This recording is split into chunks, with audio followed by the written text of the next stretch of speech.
I'm going to be showing you how to log in to cars.com, so it's really easy, so let's get right into it. So the first thing you need to do is actually go to the website of cars.com. So to go there, you can use any of the browsers that you have. I'm going to be using Safari, but it's completely up to you what you choose.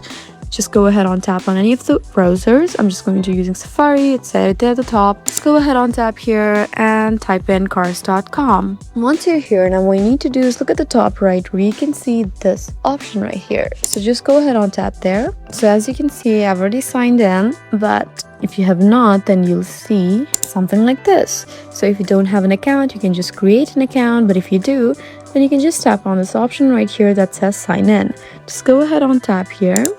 And you can choose to sign in with Google, Facebook, or Apple. Just choose the one to sign in where you created that account. So I created it with Google, so I'm just going to tap on sign in with Google. And as you can see, I have successfully logged in. So that's how easy it is to log into cars.com.